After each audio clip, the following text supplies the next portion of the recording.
Many of us have been cursed with the yo-yo effect. This is when you go for like several weeks, you go absolutely ham in the gym, you're super motivated, you're like, I'm killing this, I'm never gonna stop this, and then the next several weeks, you just completely stop. And you're back to sitting on the couch and you're wondering, how did I get here after being so motivated for so long? This isn't just a coincidence, this happens due to the way that you're working out and also the type of mindset you have when going into your workout. It's super frustrating, and it's something that I've dealt with a lot in the past in terms of doing like other types of work. So in this video, I want to give you some strategies that you can use to completely stop the yo-yo effect from ever happening in your life again. And this doesn't just apply to working out, this is going to apply to every area of your life where you're doing some type of work. What's going on, everybody? It's Hastings. We're back with another video. If you're new here, this channel is about vegan fitness, personal development, and sometimes I just like to do vlogs, so consider subscribing and hitting the bell so you don't miss a video. All right, let's just get right into the first one. And these are gonna be structured in a way that you should probably be doing them in order. At least this first one, you need to have a very strong why, or else you're just gonna completely quit. If you don't have a why for why you are actually working out, then you won't have that motivation to continuously go to the gym or continuously work out in your home like we have to do, like a lot of us have to do right now. So this can vary from person to person. A lot of us don't have the same exact why at all. You know, for some people, they work out because they just want to be healthier. For some people, they're working out because they want to look better naked. For some people, they're working out because they want to increase their confidence. They just want to feel better about themselves. And for other people, they're working out because they just want more energy. So it's important to establish that why in your head, and not only in your head, I want you to write down this why because it will solidify the why. We want that actually written down on a piece of paper so we can come back to it whenever we lose motivation. We got to reframe and reshift ourselves to our initial why we actually started. And a lot of people, they kid themselves on their why and they write down a why that isn't their actual why. So let me explain this. Some people, they're like, I want to go to the gym because I just want to be healthy. I want to have more energy and I just want to be a healthier person overall. But deep down, that deep-seated desire for this person is really just to get more girls or guys. This was my initial why for starting to go to the gym. I wanted people to respect me more and I wanted to get noticed more by girls. So you need to actually be truthful to yourself, make sure you're being self-aware of it, and you can have more than one why. You know, you can still want to be healthy and want to be fit, but probably the bigger reason in your head, if you really do think about it and you become self-aware about this, is because you want more respect from people, is because you want to get more of the opposite sex. So you can have a hierarchy of whys. You know, you can have your biggest why being what I just said, and then below it, you know, you can list some of the other reasons for working out: to feel healthier, to have more energy. And I cannot stress enough, be truthful to yourself. You know, don't lie about why you're actually doing this. So let's go on to the next strategy, and that is to gradually ease into it. You know, don't go all out at once. This is like the definition of the yo-yo effect, is like going ham for short periods of time and then completely stopping after a while. We want to gradually ease into it so we get used to actually working out consistently. I see so many people, they start off without like a beginner program. A beginner lifter and an advanced lifter is going to have pretty different workout routines. You know, when you're a beginner and you're trying to work out,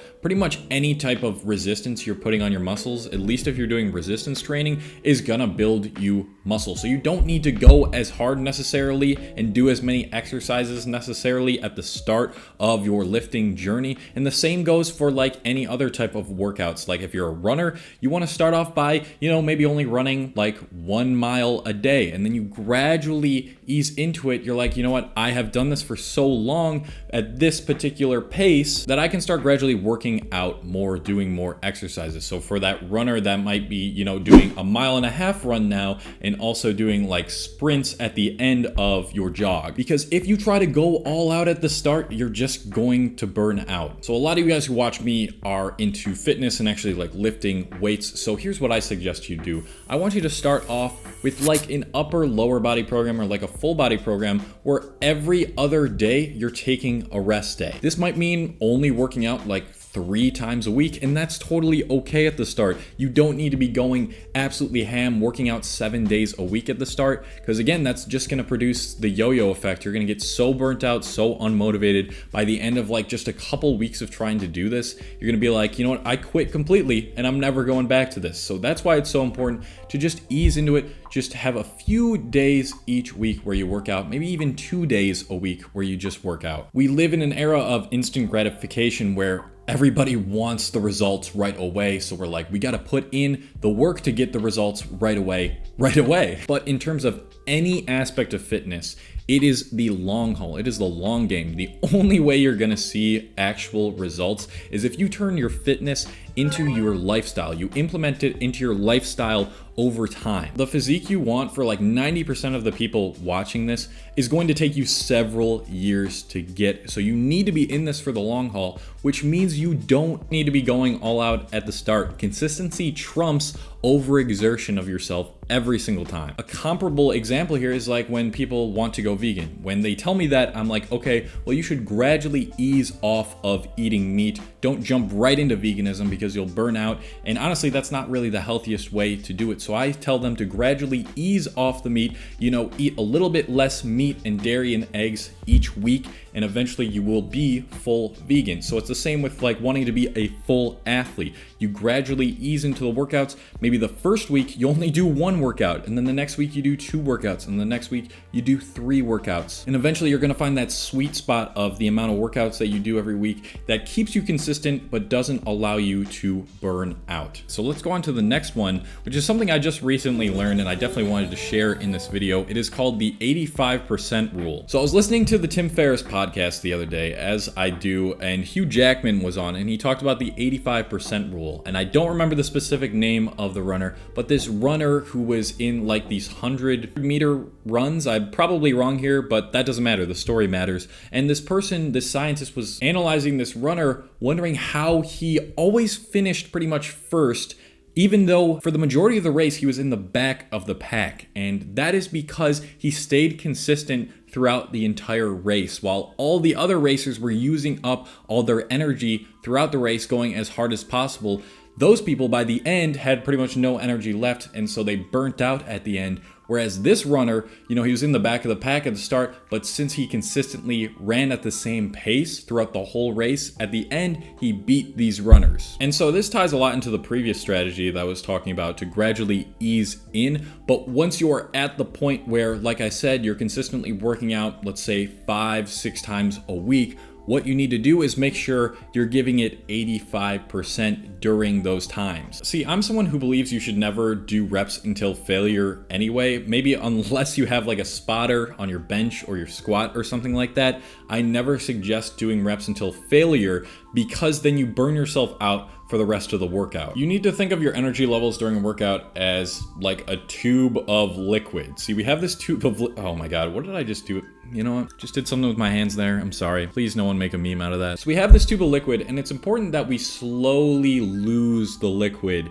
in this tube instead of using it all up at the start. So at the start of our workouts, all of us have, the most amount of energy. And a lot of us like to, go for our full 5 rep max or something like that, and then try to bang out that 6 rep, try to go for failure. And then for the rest of the sets for that exercise and for the exercises after that first exercise, you just don't have as much energy and you can't lift as much, and you wonder why. It's because you tried to train to failure, which uses up so much unnecessary energy within that tube of liquid. Now, if you don't do this and you do the right things that I told you in this video, you're gonna find that for the rest of your workout, you're strong as hell. You have the energy. You won't get burnt out. And I also want you to apply this to the amount of times you think you can work out in a week. So a lot of us are like maybe a little sore from the workout the day before or 2 days prior. We still have a little bit of soreness, and we're like, you know what? I have the energy to work out, so I'm just gonna do it anyway. And that's like going above 85%. You might find that that workout is just a lot worse. You might find that because you did that workout, you get home, it takes you even longer to recover now because you didn't give yourself that proper amount of recovery time. So when you think you can do that extra day of working out, I suggest not doing it, because again, we're trying to avoid the burnout, the yo-yo effect. And 10 times out of 10, you are going to be so happy that you decided to skip that workout that you thought you could probably do. This next strategy, it might sound a little confusing to you guys because you're gonna be like, wait, isn't that just the yo-yo effect? But it's really not. It's going to prevent the yo-yo effect from happening as frequently as it usually does with a lot of us, and that is to take a week break, or like 5 to 7 day break from your workouts every few months. So lifters have like deload weeks where they do about like 50% of volume and 50% of their reps for a whole week.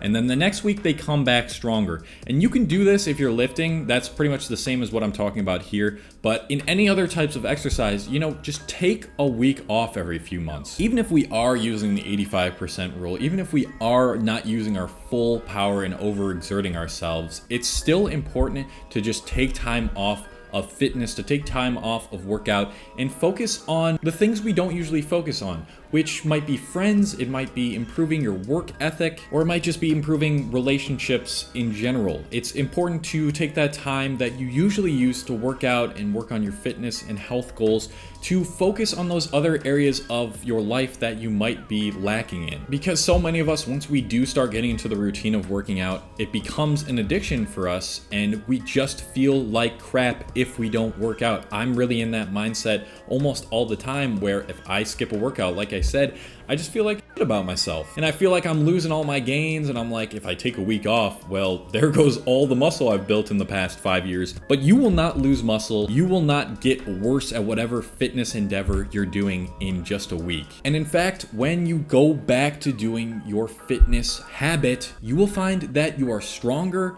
you feel more energetic, you're even more motivated to do it than you were before, because you've taken this time off to kind of just reset your brain and body on the whole experience of working out. And like I said, we want to make fitness into, you know, your lifestyle. You want it to be a part of your lifestyle. And anything that is a part of your lifestyle, you need to take breaks from, whether that's your work, whether that's your social life, whether that's going on social media forever. Even the healthy stuff, you need to take breaks from. So if you did enjoy the video, please leave a like for me. It helps push this video out to more people who are struggling to stay motivated and stay consistently working out. Thank you guys for watching till the end. You know I always love you guys who watch till the end. You are something special to me, and you hold a dear place in my heart. So I'll see you guys in the next video.